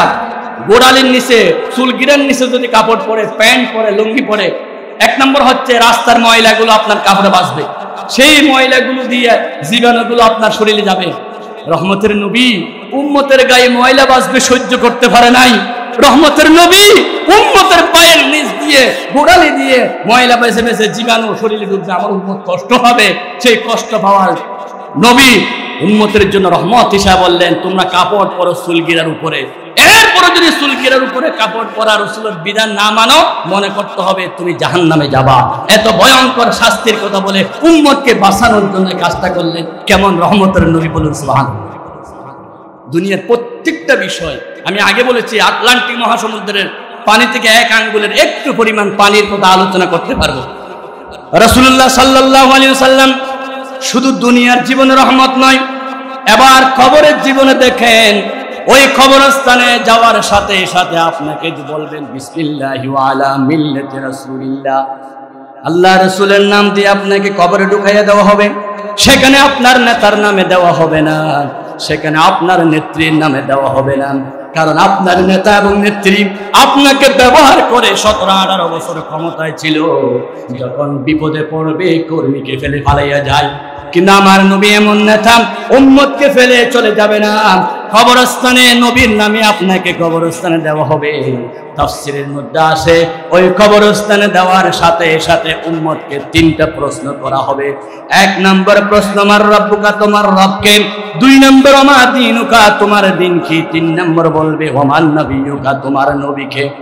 হাদিস সাক্ষী যে ব্যক্তি ওমান নবিয়ুকা বলার সাথে সাথে উত্তর দিতে পারবে, অথবা আরেক রাওয়ায়াত আছে মান হাজার রাজুলুল্লাযী বুইসা ফীকুম, এই যে প্রেরণ করা হলো নবীর ছবি দেখানো হবে, এটাকে চিনো নাকি? এই কথা বলার সাথে সাথে নবীর উম্মতরা পাগলরা বলবে হাযা নবিয়ুনা মুহাম্মাদুর রাসূলুল্লাহ সাল্লাল্লাহু আলাইহি ওয়াসাল্লাম। আল্লাহর কাছে দোয়া করি, আয় আল্লাহ কবরস্থানে যখন আমাদেরকে নবীর ব্যাপারে প্রশ্ন করা হবে, আজকে যারা সিরাতুন নবীর আলোচনা শুনতেছি, সিরাতুন নবীর আলোচনা হাজির হয়েছি, ওই কবরস্থানে নবীর সাথে আমাদের পরিচয় করাইয়া দিন। শুরু করুন আমিন। রাসূল করিম সাল্লাল্লাহু আলাইহি ওয়াসাল্লামের রহমতের নবী কেমন রহমত, হাদিস শরীফে আছে প্রত্যেকটা নবীকে আল্লাহ রাব্বুল আলামিন দোয়া কবুল করার জন্য একটা দোয়া দিয়েছেন। তুমি যেটা দোয়া করবা সেটা আমি কবুল করে নেব। কিন্তু প্রত্যেকটা নবীরা সেই দোয়াটা দুনিয়ার মধ্যে করে ফেলেছেন। লিকুল্লি নবিয়্যিন দাওয়াতুন মুস্তাজাবা, হাদিস সাক্ষী। নূহ আলাইহিস সালাতু ওয়াস সালামকে আল্লাহ বলেন এমন একটা দোয়া করো, করার সাথে সাথে আমি কবুল করে নেব। নূহ আলাইহিস সালাতু ওয়াস সালাম 950 বছর পরে আল্লাহর কাছে দোয়া করলেন। আল্লাহ টেরা জাতিরা কত কষ্ট দিয়েছে। রব্বিনা তাযার আলাল আরদি মিনাল কাফিরিনা দাইয়ারা, একজন কাফের আন্ডা বাচ্চাকে রাখবেন না, সবাইকে ধ্বংস করে দেন। এভাবে করে প্রত্যেক নবীরা তাদেরকেও অনুমতি দেওয়া হয়েছে দোয়া কবুল করব। সব নবীরা দোয়া করে ফেলেছেন। আমার রহমতের নবী সেই দোয়াটা দুনিয়াতে করে নাই। নবীজি বলেছেন আমি রহমতের নবী, আমি রহমতের নবী দোয়াটা কবরে হাসরে করার জন্য রেখে দিয়েছি। কারণ দুনিয়ার বিপদ বড় বিপদ নয়, দুনিয়ার চাইতে কোটি গুণ বিপদ হলো হাসরের ময়দানের বিপদ। আমার উম্মতরা হাসরের ময়দানে যখন সবাই বলবে নাফসি নাফসি নাফসি, আমাকে বাঁচাও আমাকে বাঁচাও, এভাবে যখন কান্না করবে সমস্ত উম্মতরা যাবে আদম নবীর কাছে। বুখারী শরীফের লম্বা হাদিস, আনতাবুনা আবু হুরায়রা রাদিয়াল্লাহু তাআলা হাদিসটা রওয়ায়াত করেছেন, আপনি আমাদের পিতা, ছেলের পরীক্ষার ফিসের দরকার হলে, টাকার দরকার হলে বাবার কাছে যাই, আমরা আজকে আপনার কাছে আসছি, হাসরের ময়দানে আমাদেরকে বাঁচান। আদম নবী বলবেন লাস্তু হুনাকুম ওয়ায়াজকুরু খাতিয়াতুহু ইতু নূহান, নূহ নবীর কাছে যাও, তিনি কি করতে পারো দেখো। নূহ নবী বলবেন আজকে আমি কিছু করতে পারবো না। এবার সকল উম্মতরা যাবে মুসা নবীর কাছে, আপনি আল্লাহর সাথে কথা বলতেন, আজকে একটু কথা বলুন আমাদের জন্য, আমরা কি করতে পারি। প্রত্যেক নবীর কাছে যাবেন, সকল নবীরা বলবেন লাস্তু হুনাকুম লাস্তু হুনাকুম, আজকে আমার পক্ষে কোনো কাজ করা সম্ভব হচ্ছে না। আমার বন্ধুগণ, নবী করিম সাল্লাল্লাহু আলাইহি ওয়াসাল্লামকে দেখাইয়া দিবেন ঈসা নবী, ওনার কাছে যাও। আল্লাহ নবীর কাছে যখন যাব, নবীজি সিজদায় পড়ে থাকবেন, আরশ আজিমের ডান পাশে শুধু কাঁদতে থাকবেন রহমতের নবী। আল্লাহ রাব্বুল আলামিন বলেন ওয়াবআসহু মাকামান মাহমুদান আল্লাযী ওয়া'আদতা। কোরআনুল কারীম সূরা বনী ইসরাঈল আল্লাহ বলে আমি আবার নবীকে মাকামে মাহমুদ দেব। সেই মাকামে মাহমুদের নবী সিজদায় পড়ে থাকবেন। আল্লাহ রাব্বুল আলামিন আমার নবীকে বলবেন ইরফা রাসাকা ইয়া মুহাম্মদ সাল তুতা ওয়াশফা তুশফা। হে রাসূল সাল্লাল্লাহু আলাইহি ওয়াসাল্লাম, আপনি মাথা মুবারক তুলুন, মাথা মুবারক তুলে আপনি আল্লাহর কাছে চান, যেটা চান সেটাই আমি আল্লাহ কবুল করে নেব। সুবহানাল্লাহ। নবী আপনি দুনিয়ায় থাকতে সেই দোয়াটা করেন নাই, যে দোয়া করার সাথে সাথে কবুল হয়ে যাবে। আজকে হাসরের ময়দানে সেই দোয়াটা করার জন্য আপনি অপেক্ষা করেছিলেন। রাসূল করিম সাল্লাল্লাহু আলাইহি ওয়াসাল্লাম ওই হাসরের ময়দানে নিজের সন্তানের জন্য দোয়া করবে না, স্ত্রী পরিবারের পরিজনের জন্য দোয়া করবে না। দয়াল নবী সেদিন দোয়া করবে রব্বি হাবলি উম্মতি রব্বি হাবলি উম্মতি। আয় আল্লাহ আমার উম্মতকে বাঁচাও, আমার উম্মত একটা জাহান্নামে গেলে আমি নবী সহ্য করতে পারবো না। আমি রহমতের নবী, রহমতের আশা চাই। হাসরের ময়দানে আমার নবীকে রহমত দি, আমার নবী বলবেন আমার উম্মতকে রহমত দি জাহান্নাম থেকে বাঁচাইয়া দাও। রাসূল করিম সাল্লাল্লাহু আলাইহি ওয়াসাল্লাম বলেন, আয়েশা সিদ্দিকা বলেন হাসরের ময়দানে আপনি আপনার উম্মতকে বলে যাবেন। নবীজি বলেন আয়েশা রে কখনো বলবো না, আমি আমার উম্মতের জন্য সুপারিশকারী হব। আয়েশা বললেন আপনার উম্মতরা আপনাকে পাবে কই?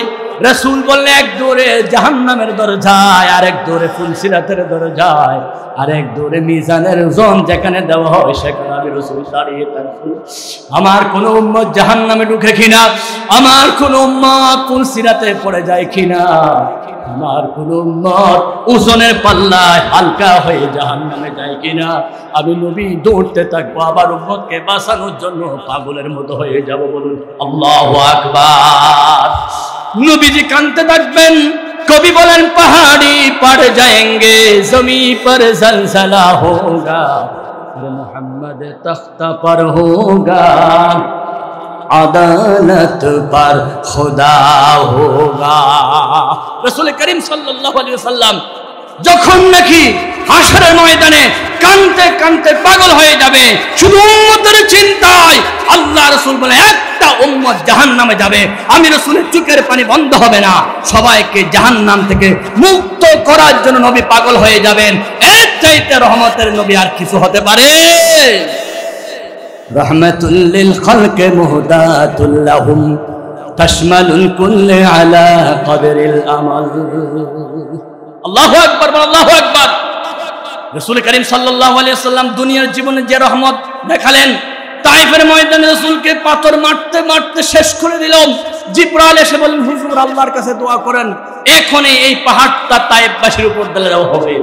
রহমতের নবী বললেন, আমি যদি বদদুয়া করি, তাদের উপর যদি পাথর দেওয়া হয়, পাহাড় দেওয়া হয়, তারা তো ধ্বংস হয়ে যাবে। তারা যদি বেঁচে থাকে, তাদের নাতিপুতিরা হলো কলমা পড়বে, কালিমা পড়ে মুসলমান হবে। সেদিন রাসূল করিম সাল্লাল্লাহু আলাইহি ওয়াসাল্লাম বিন্দু পরিমাণ বদদুয়া করে নাই। রহমতের নবী দোয়া করলেন, আল্লাহ আমার উম্মত বুঝে নাই আমি যে রহমতুল লিল আলামিন, আমি তোমার কাছে দোয়া করি আমার উম্মতকে তুমি ধ্বংস করে দিও না। তারা না বুঝে আমাকে পাথর মেরেছে, তুমি আল্লাহ দয়া করে তাদেরকে মাফ করে দাও। বল আল্লাহু আকবার। রহমত কুন নজর बर हाल जारम या रसूल अल्लाह गरीबम बेनवायम हक सारम या रसूल अल्लाह। বলুন সাল্লাল্লাহু।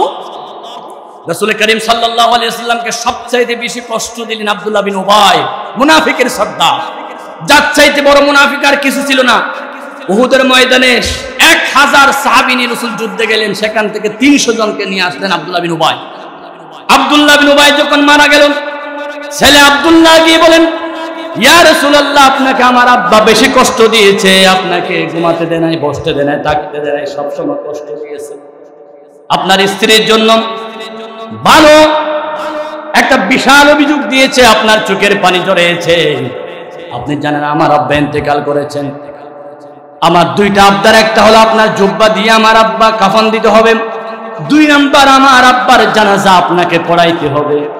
রাসূল করিম সাল্লাল্লাহু আলাইহি ওয়াসাল্লাম রহমতের নবী সবচাইতে কষ্টদানকারী মুনাফিকের জন্য জুব্বা খুলে দিলেন, যাও তোমার আব্বার জন্য আমার জুব্বা দিলাম, কাফন পরাবে। সুবহানাল্লাহ বলেন।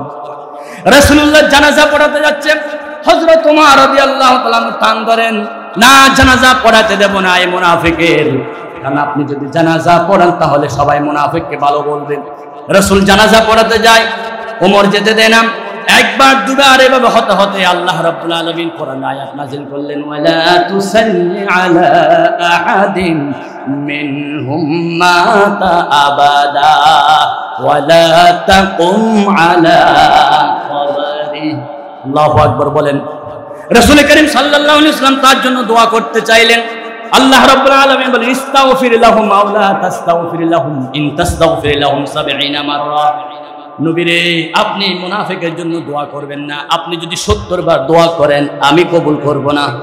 নবীজি রহমতের নবী চোখের পানি ফেলে বললেন, আল্লাহ তো 70 বার করলে দোয়া কবুল করবে না বলেছে, আমি 70 করতে করতে 71 বার করব, এরপরও আমার উম্মতকে মাফ করার জন্য আমি আল্লাহর কাছে দোয়া করতে থাকব। আল্লাহু আকবার।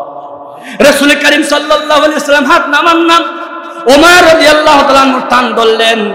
শেষ পর্যন্ত ওমরের কথায় আল্লাহ কোরআন আয়াত নাযিল করলেন, রাসূলের চাইতে বড় ওমর নয়, কিন্তু রহমতের নবীর রহমতের পরিচয় দিতে গিয়ে এত বেশি কান্না করলেন। হাদিস সাক্ষী, ইতিহাসের কিতাবে লেখা আছে, আল বিদায়া ওয়ান নিহায়া, ওই কিতাবে লেখা আছে 1 2 জন নয়, হাজার হাজার কাফের মুনাফিক সেদিন নবীর এই রহমতের আচরণ দেখে কালিমা পড়ে মুসলমান হয়ে গেছে। আল্লাহু আকবার, জোরে আল্লাহু আকবার। मंबाए उल्फत बने और मादने शफकत बने, सारे आलम के लिए पैगंबरे रहमत बने। পৃথিবীর শ্রেষ্ঠ খাবার হচ্ছে মধু। কি ভাই? মধু, যার সম্পর্কে আল্লাহ কোরআন আয়াত নাযিল করলেন, ওয়া নুনাজ্জিলু মিনাল কোরআনি মা হুয়া শিফা ওয়া রাহমাতুল লিল মুমিনিন। কোরআন হচ্ছে মুমিনদের জন্য শিফা। আজকে আমরা অনেকে বুঝি নাই, বর্তমান বিজ্ঞানের যুগে বোঝা সহজ হয়ে গেছে। মালা আলী কুর্দি নামক এক বিখ্যাত মনীষী আজকে কোরআন শরীফের এই আয়াত পড়ে, বুবাকে ফু দে, বুবা কথা বলে, লোলাকে ফু দে, লোলা হাঁটতে থাকে। কোরআনে আয়াত পড়ে পড়ে কোরআন যে শেফা। রাসূল আল্লাহ বলেন মধু ও শেফা। মধু কেন শেফা? বিজ্ঞানীরা গবেষণা করলেন, মধু পোকা বিভিন্ন ফুল থেকে সেই ফুলের গ্রান, ফুলের রেণুগুলো আহরণ করে, সেগুলো পায়খানা করে। ফুলরা মধু পোকারা যে পায়খানা করে, এগুলো মধু হয়ে যায়। মধুগুলো খেলে পরে অসংখ্য রোগী ভালো হয়ে যায়। বলুন সুবহানাল্লাহ। তার মধ্যে কারণ কি? মধু পোকারা পায়খানা করবে, সেটা মধু হবে, রোগী ভালো হবে। তার কারণ কি? কারণ হলো একমাত্র রহমতের নবী মুহাম্মদ রাসূলুল্লাহ। সবাই বলুন সাল্লাল্লাহু আলাইহি ওয়াসাল্লাম। আমার নবীর উপর দরুদ পড়ে পড়ে মধু পোকারা রেণু আহরণ করে। রাসূলের দরুদ পড়ার কারণে, রাসূলের শানে মুহাব্বতে দরুদ পড়ার কারণে মধু পোকারা পায়খানা করলে সেটাও মানুষের জন্য অসুখের সেবা হয়ে যায়। আল্লাহু আকবার। কেমন রহমতুল লিল আলামিন, সেই রহমতুল লিল আলামিনের উপর দরুদ পড়লে পড়ে মধু পোকার পায়খানা কি হয়ে যায়? জাহান্নাম বিষ ভালো করার জন্য সেবা হয়ে যায়। রাসূল করিম সাল্লাল্লাহু আলাইহি ওয়াসাল্লাম প্রত্যেকটা সুন্নাত হচ্ছে উম্মতের জন্য রহমত। রাসূলুল্লাহ টুপি উম্মতের জন্য রহমত, রাসূলুল্লাহ দাড়ি উম্মতের জন্য রহমত, রাসূলুল্লাহর হাঁটা উম্মতের জন্য রহমত, রাসূলুল্লাহর সুন্নাত উম্মতের জন্য রহমত। সেজন্য বলেন মান হাব্বা সুন্নতি ফাকাদ হাব্বানি ওয়া মান হাব্বানি কানা মাই ফিল জান্নাহ। যে আমাকে মহব্বত করলো সেজন্য আমার সুন্নতকে মহব্বত করলো, আমার সুন্নতকে মহব্বত করলো সেজন্য আমার সাথে জান্নাতে গেল। রাসূলুল্লাহর অন্যতম শ্রেষ্ঠ সুন্নত হলো আল্লাহর নবীর সুন্নতকে, আল্লাহর কোরআনকে রাষ্ট্রীয় বিধান হিসাবে সংসদে কায়েম করা। এটা হচ্ছে রাসূলুল্লাহর শ্রেষ্ঠ সুন্নত। আজকে সেই সুন্নত আমরা বাদ দিয়েছি, সেজন্য সমাজে শান্তি নাই, ভাইয়ে ভাইয়ে শান্তি নাই, পরিবারে শান্তি নাই, আজকে সমাজে অশান্তি। একমাত্র কারণ হলো রাসূলুল্লাহ সুন্নতকে আমরা কায়েম করি নাই। বাংলার জমিনে আজকে অশান্তির মূল কারণ হলো আমরা রাসূলুল্লাহর রহমতকে বাদ দিয়েছি। বাংলার জমিনে এত অশান্তির মূল কারণ হয়েছে ভারত। ভারত আমাদেরকে, আমাদের সমাজকে নষ্ট করে দেওয়ার জন্য আজকে পাগলামি শুরু করেছে। ভারত বাংলাদেশকে নষ্ট করে দেওয়ার জন্য তারা বাঁধের পানি ছেড়ে দিয়ে বাংলাদেশে বন্যা ছেড়ে দিয়েছে, ফজলু ফাকলাকে লাগাইয়া দিয়েছে, লতিফ সিদ্দিকের মতো জানোয়ারকে লাগাইয়া দিয়েছে, জিএম কাদেরের মতো জানোয়ারকে লাগাইয়া দিয়েছে বাংলাদেশের রহমতের পরিবেশকে নষ্ট করে দেওয়ার জন্য। ঠিক কিনা? আমরা ভারতকে জানিয়ে দিতে চাই, ও ভারত, তোমাদের প্রধানমন্ত্রী হচ্ছে এক সময় জুতা সিলাইতো, আর আমাদের প্রধান উপদেষ্টা হচ্ছে বিশ্বের সমস্ত রাষ্ট্রপ্রধানের স্যার। ঠিক কিনা? সুতরাং তোমরা আমাদের সাথে আর কোন দিক থেকে আমাদের সাথে পাল্লা দিও পারবে না। বাংলাদেশের শান্ত সমাজকে অশান্ত করার চেষ্টা করিও না। আমরা ভারতকে হুঁশিয়ার করে দিতে চাই, বাংলাদেশের পরিবেশকে যদি নষ্ট করতে চাও, বাংলাদেশের এই শান্ত সমাজকে নষ্ট করে দিতে চাও, তাহলে বাংলাদেশের মানুষ ঐক্যবদ্ধ হয়ে ভারতের বিরুদ্ধে জিহাদ ঘোষণা করবে। ঠিক কিনা?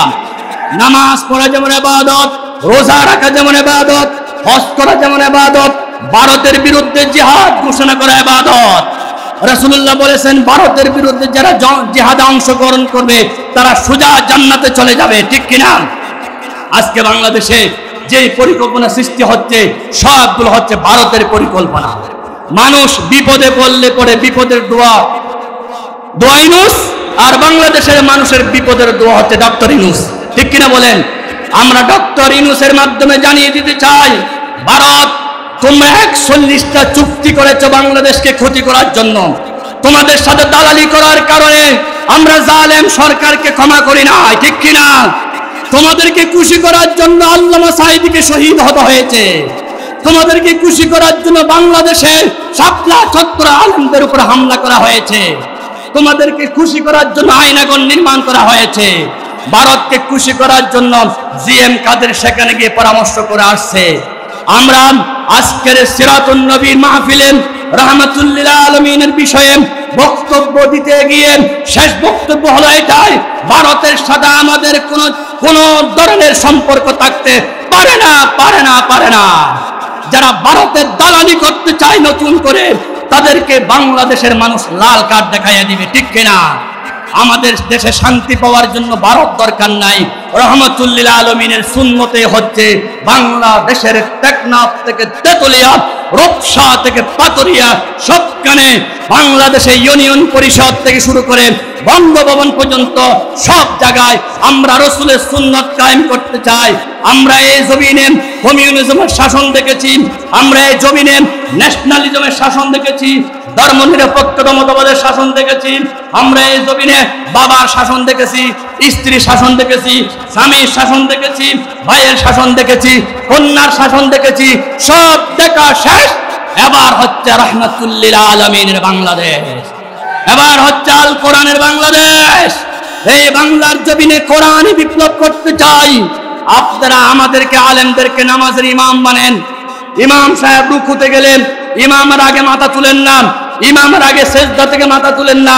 যে ইমামকে মসজিদের ইমাম বানান, নেতা বানান, সেই ইমামকে যদি ইউনিয়ন পরিষদ থেকে শুরু করে সংসদ ভবন পর্যন্ত নেতা বানেন, আলেম ওলামাদের হাতে যদি নেতৃত্ব দেন, কোরআনের অনুযায়ী যদি দেশ পরিচালনা করেন, রাহমাতুল্লিল আলামিনের সুন্নাত অনুযায়ী যদি বাংলাদেশ পরিচালিত হয়, ইনশাআল্লাহ বাংলাদেশ হবে আইয়ামে জাহিলিয়াতে যেমন বর্বরতা ছিল, রাসূলুল্লাহ সোনালী যুগে পরিণত করলেন। আওয়ামে জাহিলিয়া 17 বছর বর্বর ইতিহাস ছিল। আমরা সেই আইয়ামে জাহিলিয়া এবং আওয়ামে জাহিলিয়া সমস্ত জাহিলিয়াতকে ধ্বংস করে রাসূলুল্লাহ সোনালী যুগের মতো বাংলাদেশকে সোনালী দেশে পরিণত করতে চাই। আল কোরআনের শাসন দিয়ে, রাসূলুল্লাহ সুন্নাত দিয়ে, বদরের ইতিহাস দিয়ে আমরা আবু বকরের শাসন দেখতে চাই, আমরা ওমরের শাসন দেখতে চাই, ওসমানের শাসন দেখতে চাই, আলীর শাসন দেখতে চাই, রাসূলুল্লাহর সুন্নাত অনুযায়ী দেশ চালাতে চাই, কোরআন অনুযায়ী দেশ চালাতে চাই। প্রয়োজনে জীবন যাবে। কারা কারা রাজি আছেন? জিহাদ আল্লাহকে দেখান। লিল্লাহি তাকবীর। আল কোরআনের আলম। ওমা তৌফিক ইল্লা বিল্লাহ। আসসালামু আলাইকুম ওয়া রাহমাতুল্লাহি ওয়া বারাকাতুহু।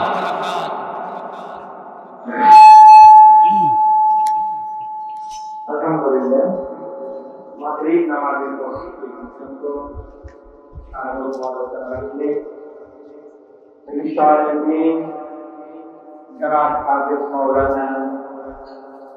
শরীয়তুল্লাহ की হাদিস সাহেব দাওয়াত বারাকাতুল্লাহ ওয়াজ হাজরিন, নামাজের আযান হবে। আপনাদের যাদের ওযুর প্রয়োজন, ওযু সেরে